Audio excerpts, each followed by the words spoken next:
তো হ্যালো বন্ধুরা, আরবি ব্লগে তোমাদের সবাইকে স্বাগত জানাই। আর আমার গলা শুনে তোমরা বুঝতেই পারছো আমার শরীরটা খারাপ।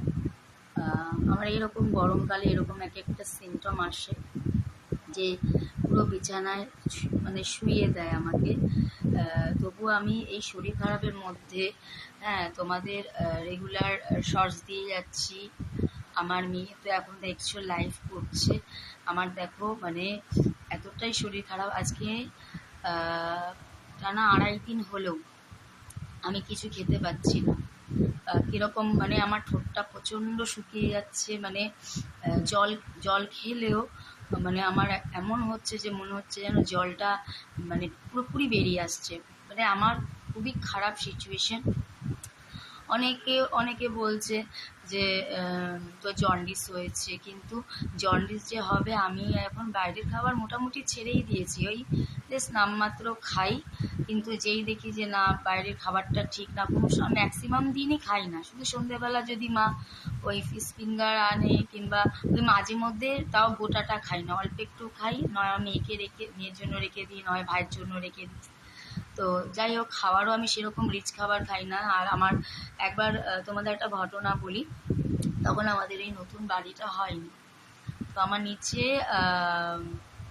মানে প্রচণ্ডভাবে মানে এরকম সিমটম হয়েছিল যে আমার মানে কেউ বুঝতে পারিনি বাড়িতে।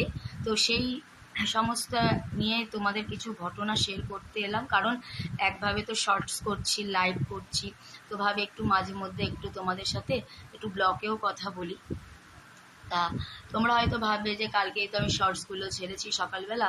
হ্যাঁ, তার আগের দিন আমার মানে খাওয়ার কোনো রুচি ছিল না। আর সকালবেলা মানে মা অনেকবার করে সেধেছিল। তো যাই হোক, তো আমি পুরো সেই দিন আমি টানা কিচ্ছু খাইনি, কিচ্ছু না, জল ছাড়া আমি কিচ্ছু খাইনি, এমনকি টিফিনটা পর্যন্ত আমি খাইনি। তো তার পরের দিন সকালবেলাটা মোটামুটি আমার মানে এমনি শর্ট রিলস, তখনই আমার মানে শর্টস করছিলাম, তখনই আমার মানে শরীরটা খারাপ করছিল। হ্যাঁ, তো যাই হোক, আমি ভাবলাম হয়তো ওই গরমের মধ্যে। তো তোমাদের তো বলেইছি আমাদের এসি এসছে। এসিটা এত ঠান্ডা, আমি বেশিক্ষণ এসি চালিয়ে শুতে পারছি না, তো আমাকে সেই পাখা চালিয়েই শুতে হচ্ছে। এসি এসি যখন ছাড়ছি তখন মানে খুব ঠান্ডা লাগছে, আবার যখন এসিটা মানে অফ করছি তখন ভীষণ গরম লাগছে। তো এইরকম হয়েছে, জানি না কি হচ্ছে আমার শরীরে, বুঝতে পারছি না। তো কালকে হঠাৎ আমার দেখছি ওই আমার মারা ছিল না, আমার মা, মেয়ে আর বাবা বেরিয়েছিল। তো আমি কাজ করতে পারছি না। তো কালকে আমার মেয়েও সেরকম কাজ করতে পারিনি, কারণ ওর যাওয়ার তাড়া ছিল। তো আমার মা মেয়ে তার দুপুরে বেরিয়ে গেছে, তারপরেই দেখছি যে প্রচুর ঘরে কাজ, প্রচুর কাছাকাছি আছে। তো আমি কিছুতেই কাজটা করতে পারছি না। যতবার আমি কাজ করছি খালি আমার মানে ওক আসছে, মানে বমির ওক আসছে, কীরকম একটা শরীরের মধ্যে হচ্ছে। তো এখন আমার শরীরটা ভালো না, আমার ঠোঁটটা শুকিয়ে গেছে, আমি কিচ্ছু খেতে পাচ্ছি না। কালকে রাত্রিবেলা মারাত্মক, কালকে রাত্রির 12টা পর্যন্ত সাংঘাতিকভাবে আমার শরীর খারাপ। তারপর এদিকে মেয়ে লাইফ করছে, তারপর আমি যেতেও পাচ্ছি না। এবার এতটাই বাড়াবাড়ি হয়েছে, আমি একটু জল খেয়েছি, জল খাবার পর আমার পুরো অবস্থা টাইট, মনে হচ্ছে কি আমার প্রাণটা চলে যাবে। মানে একটা ওক আসা, সেটা মানে একটা সেটা পূর্ণ হচ্ছে না, একটা শরীরের মধ্যে কিরকম একটা হচ্ছে, ধর ধর করে ঘামছি। কালকের দিনটা আমার কাছে পুরো স্মরণীয়। মানে আমার মনে হচ্ছিল কি যে আমি যদি এখন চোখ বন্ধ করি আমি মরে যাব। তো জানি না এই সিচুয়েশনটা আমার কেন হচ্ছে। আর তোমরাও এই গরমে আমার মতো যারা, যদি তোমাদের এই সিচুয়েশনটা হয়, তোমরা খুব সাবধানে থেকো। আর বেশি করে জল খেতে বলবো না, মানে যেরকম দরকার সেরকম জল খেও, আর নিজের শরীরটাকে যত্ন রেখো। আর একটা কথা বলবো যে তোমরা যদি মনে করো যে আমি করতে পারছি না শর্টস ব্লগ, প্লিজ, আমার শরীর খারাপ হতে পারে, সেদিকটা আমি চেষ্টা করবো আমার মেয়ে মেকআপ দিতে। আমার মেয়ে যদি মেকআপ দেয় তো ভালো, কেননা আমার মেয়ের এখন গরমের ছুটি পড়ে গেছে, ও সকালবেলা পড়াশোনা করে ও যেটুকুনি পারবে করবে, কিন্তু আমার মন বলছে যে এখন আজকে আমি করব, শর্টস করব, চেষ্টা করব। তবু তোমাদের কাছে একটা রিকোয়েস্ট, এতটা দূর তোমরা আমাকে এনেছো, প্লিজ সাপোর্ট করো। আর আমি এত শরীর খারাপ নিয়েও তোমাদের আজকে আমি চেষ্টা করছি সকালে শর্টস দেওয়া, এক্সপ্রেশন দেওয়া। আমি সত্যি আমার শরীর খারাপ, কারণ আমাদের পাড়ায় কালকে শীতলা পুজো হয়েছিল আর কালী পুজো হয়েছিল, আমাদের পান্তা ভাত খাওয়ার নিয়ম। তো আমার মা গেছে, আমার মেয়ে গেছে, কিন্তু আমি এতটাই আমার শরীরটা খারাপ যে আমি মায়ের মুখটা পর্যন্ত দেখে আসতে পারিনি। মনটা খুবই খারাপ ছিল, কারণ আমার একটা দিদি আছে, সে গেছে, আমার একটা বোন গেছে, তারা গেছে, দিদিটা আমার বাড়িতে এসছে, দেখে এতটাই আমার খারাপ লাগছিল না, যে আমি যেতেই পারলাম না। পাড়ায় একটা পুজো, কত ভালো লাগে, কুলো নিয়ে সবাই মাথায় নিয়ে ঘোরে, শীতলা মায়ের পুজো, হ্যাঁ, তারপর সব পান্তা ভাত খায়, কত এনজয় করে। আগে পাড়ার সবাই আমাকে ডাকতো, যেহেতু আমি পুজোর কাজ করতে পারি, আমাকে ডাকতো।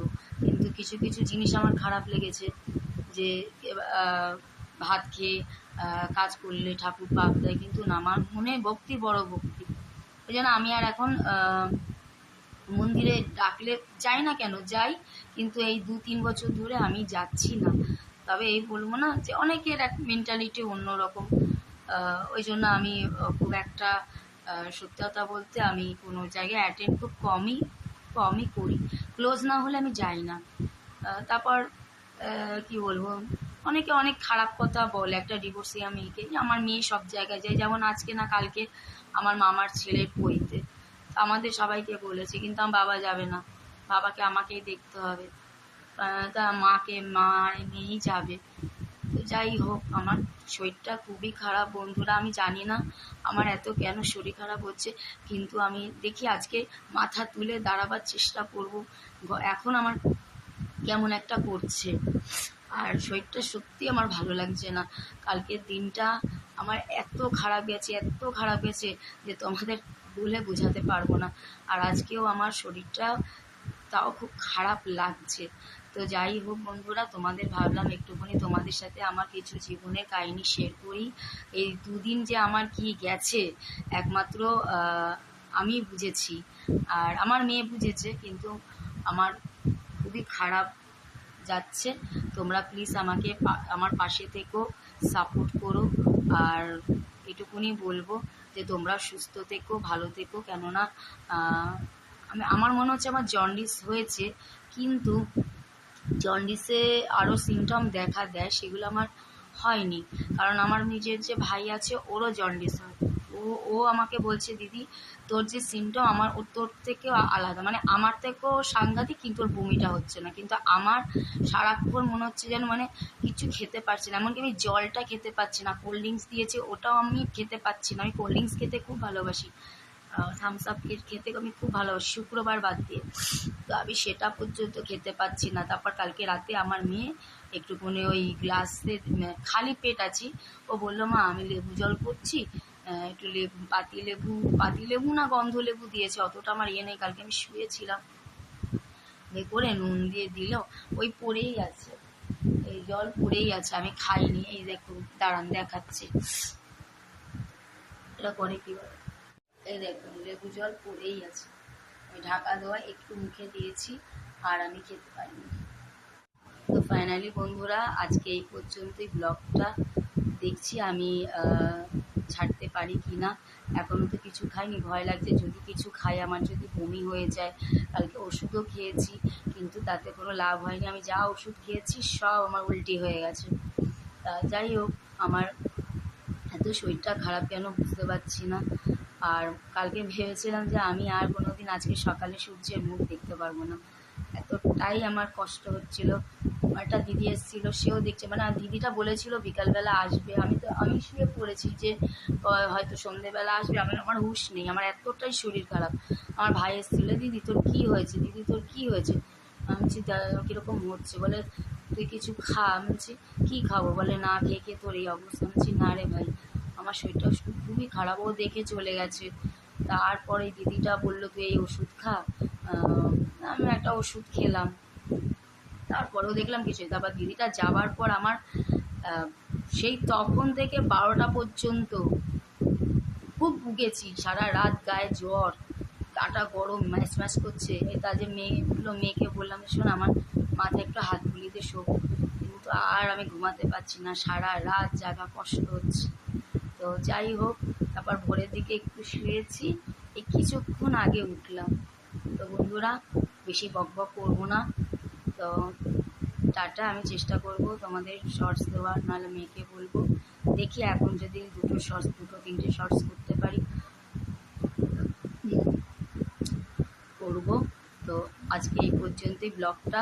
প্লিজ তোমরা আমার সাথে থেকো, আর আমার এই ভিডিওটা তোমাদের সাথে যে গল্প করলাম ব্লগে, লাইভে বেশি কথা হয়, হ্যাঁ, তোমাদের সাথে যে এতক্ষণ গল্প করলাম, আমার সাথে তোমাদের কথা মানে আমার কথা শুনে তোমাদের কেমন লাগলো, আর আমাকে কমেন্টস করতে ভুলো না, আর একটা লাইক আর সাবস্ক্রাইব করে দিও। টাটা।